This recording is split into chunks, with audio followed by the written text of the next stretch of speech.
দেখা গেছে ক্যাপ পরা যে ছবি সেটা হচ্ছে রবিন, আর চুল বড় বড়ওয়ালা যে ছেলেটা সেটা হচ্ছে ফারুক, যার একটা টাইটেল আছে যে কুত্তা ফারুক নামে তাকে আন্ডারওয়ার্ল্ডে সবাই চেনে। আপনারা জানেন গত 10 তারিখে national heart foundation national medical কলেজের সামনে প্রকাশ্য দিবালোকে সন্ত্রাসী কর্তৃক আমাদের একজন তারিক সাইদ মামুন গুরুতর জখমপ্রাপ্ত হন। তাকে ওখান থেকে প্রথমে ন্যাশনাল মেডিকেল কলেজ হাসপাতালে জরুরি বিভাগে নিয়ে যাওয়া হয়। সেখান থেকে ঢাকা মেডিকেলে নিয়ে গেলে ডাক্তাররা তাকে মৃত ঘোষণা করে। প্রকাশ্য দিবালোকে দুর্বৃত্ত কর্তৃক গুলি করে হত্যায় দেশব্যাপী চাঞ্চল্যের সৃষ্টি হয়। তখন ঊর্ধ্বতন কর্তৃপক্ষের নির্দেশে ঢাকা মহানগর গোয়েন্দা বিভাগ ছায়া তদন্ত শুরু করে। ঘটনাস্থলের আশেপাশে সিসি ফুটেজ সংগ্রহ এবং বিশদ পর্যালোচনা করা হয়। প্রাপ্ত গোয়েন্দা তথ্য এবং ফুটেজ বিশ্লেষণের প্রাপ্ত তথ্যসমূহ বিশ্লেষণ করে প্রাথমিকভাবে অপরাধীদের শনাক্ত করা হয়। তাদেরকে গ্রেপ্তারের লক্ষ্যে সিলেট, নরসিংদী এবং ঢাকার বিভিন্ন স্থানে অভিযান পরিচালনা করা হয়। ঘটনার এক পর্যায়ে নরসিংদী ও ঢাকার বিভিন্ন স্থানে অভিযান পরিচালনা করে ঘটনার সাথে জড়িত 5 জন আসামিকে গ্রেপ্তার। ঘটনায় ব্যবহৃত সরবরাহকৃত অর্থ, ঘটনায় ব্যবহৃত মোটরসাইকেল, 2টি পিস্তল, তারপরে আপনার অস্ত্রগুলি উদ্ধার করা হয়। অভিযানকালে আসামি ফারুক, রবিন, শামীম ও রুবেলকে নরসিংদী সদর থানাধীন ভেলানগর হইতে গ্রেপ্তার করা হয়।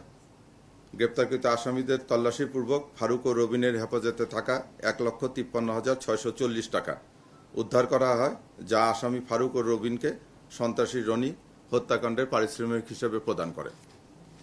জিজ্ঞাসাবাদে তারা আরও জানায় যে হত্যাকাণ্ডের পর আসামি ফারুক ও রবিন তাদের ব্যবহৃত অস্ত্র ও অব্যবহৃত গুলিগুলো একসময় মুদি দোকানি বর্তমানে কাফরুলের বাসিন্দা শীর্ষ সন্ত্রাসী রনির নির্দেশে আসামি রুবেলের হেফাজতে প্রদান করে। আসামি রুবেল অস্ত্রগুলি প্রাপ্তির পর তা রনিকে মোবাইল ফোনে নিশ্চিত করে। প্রাপ্ত তথ্যের ভিত্তিতে রুবেলকে নিয়ে মোহাম্মদপুর থানাধীন রায়েরবাজার এলাকায় অভিযান পরিচালনা করে অপর গ্রেপ্তারকৃত আসামি ইউসুফ, উনি পেশায় দর্জি, তার বসতবাড়ি থেকে তার দেখানো মতে 11/11/2025 তারিখে 23টা 5 ঘটিকায় 2টি বিদেশি পিস্তল, 6 রাউন্ড গুলি, 2টি ম্যাগাজিন উদ্ধার করা হয়।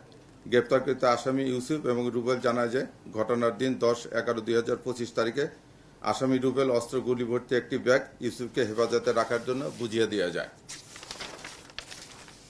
আসামিদের জিজ্ঞাসাবাদে জানা যায় যে সন্ত্রাসী রনি কর্তৃক আসামি ফারুকের সহায়তায় মামুনকে হত্যার একাধিক পরিকল্পনা ও প্রচেষ্টা গ্রহণ করা হয় এবং আগের পরিকল্পনাগুলো ব্যর্থ হওয়ার পর তখন তারা আগামী 10/11/2025 তারিখে ফারুকের হত্যাকাণ্ডের জন্য বেছে নেয়।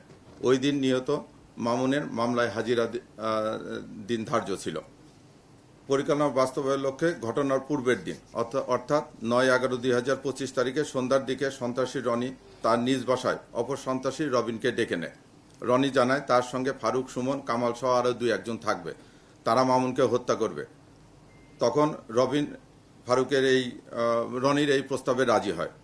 সেই অনুযায়ী গত 10/11/2025 তারিখে সন্ত্রাসী রনি 9টায় সন্ত্রাসী রবিনকে ফোন দিয়ে জজকোর্ট এলাকায় যেতে নির্দেশ প্রদান করে। 10টার দিকে সন্ত্রাসী রবিন তার বন্ধু শামীম, যে ঢাকা ডেন্টালের আউটসোর্সিংয়ের লিফট অপারেটর, তার মোটরসাইকেলে চড়ে রবিন জজকোর্ট এলাকায় গমন করে। রবিনের নির্দেশ অনুযায়ী ফারুক, সুমন ও কামাল আরও 2-3 জন অজ্ঞাতনামা, যাদের পরিচয় এখনো আমরা নিশ্চিত করতে পারিনি, জজকোর্ট এলাকায় উপস্থিত হয়। সন্ত্রাসী রনির নির্দেশে ফারুক অটোরিকশা যোগে জজকোর্ট এলাকায় গমন করে। পরিকল্পনা অনুযায়ী প্রথমে সন্ত্রাসী সুমন ও সন্ত্রাসী ফারুককে শুটিংয়ের জন্য রনির নির্দেশ প্রদান করে। এক পর্যায়ে সুমন ও রনির মধ্যে কথা কাটাকাটি হয়। সন্ত্রাসী রনি তখন সন্ত্রাসী সুমনের নিকট থাকা 2টি পিস্তল নিয়ে একটি ফারুককে, অপরটি আসামি রবিনকে হস্তান্তরপূর্বক টার্গেট ভিকটিম মামুনকে হত্যার মিশনে পাঠায়। জিজ্ঞাসাবাদে জানা যায় যে পলাতক সন্ত্রাসী কামালের উপর নির্দেশনা থাকে মামুনকে অনুসরণ করা এবং তার গতিবিধি তাদেরকে জানানো। সেই মোতাবেক সন্ত্রাসী কামাল ভিকটিমের সঙ্গে থাকে এবং তার সংকেত পেয়ে ফারুক ও রবিন ভিকটিম মামুনকে লক্ষ্য করে উপর্যুপরি গুলি ছোড়ে ও মৃত্যু নিশ্চিত করে ঘটনাস্থল ত্যাগ করে। ঘটনার পরেই তারা বেরিবাদের হয়ে রায়েরবাজার যায় এবং রনির নির্দেশ অনুযায়ী রুবেল অপর 2 সন্ত্রাসী ফারুক ও রবিনের নিকট থাকা অস্ত্র গ্রহণ করে তা রুবেলের বন্ধু ইউসুফের নিকট জমা রাখে। পরবর্তীতে রনির প্রদত্ত 2 লাখ টাকা রুবেল, শুটার ফারুক ও শুটার রবিনকে প্রত্যেককে 1 লাখ টাকা করে প্রদান করে। সন্ত্রাসী রনির পরিকল্পনা নির্দেশে সন্ত্রাসী রুবেলের মাধ্যমে সন্ত্রাসী ফারুক ও রবিন শামীমকে ঢাকা থেকে সিলেটের উদ্দেশ্যে পাঠানো হয়। রুবেল নিজেও তাদের সফরসঙ্গী ছিল। ঘটনার পরপরই সন্ত্রাসী রনি আসামি ফারুক, রুবেল ও শামীমের ব্যবহৃত মোবাইলগুলো তাৎক্ষণিকভাবে নিয়ে নেয়, যেন আইন শৃঙ্খলা বাহিনী তাদেরকে ফলো না করতে পারে বা এটা নিয়ে কোনো কাজ না করতে পারে। সিলেটে গমনের পর রবিন ও রুবেলের প্রচেষ্টায় ভারতে প্রবেশের চেষ্টা করে। সেখানে ভারতে প্রবেশে কোনো সুযোগ সুবিধা না পেয়ে তারা সেখান থেকে সিদ্ধান্ত নেয় যে তারা সাতক্ষীরা সীমান্ত হয়ে তাদের এক পরিচিত লোকের মাধ্যমে তারা ভারত গমন করে।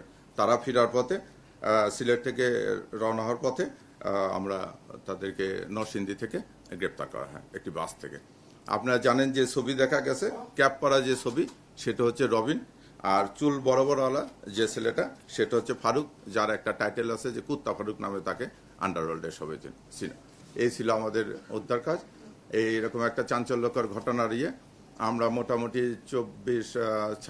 26 ঘন্টার ভিতরে আমরা সন্ত্রাসীদেরকে চিহ্নিত করতে পারছি এবং তাদেরকে 32 ঘন্টায় আমরা হেফাজতে নিয়ে, আপনারা জানেন যে এই 48 ঘন্টার আগে আমরা এই রসের উদ্ঘাটন করেছি। এটাতে আপনাদের সহযোগিতা ছিল, সাংবাদিকভাবে অনেক সহযোগিতা করছে, মানে তাৎক্ষণিকভাবে ওনারা এই ফুটেজগুলো টিভিতে দেওয়ার ফলে অনেক সুবিধা হয়েছে আমাদেরকে, যে পরিচিত জনরা তাদেরকে শনাক্ত করে আমাদেরকে বিভিন্ন জন ফোনও দিয়েছে।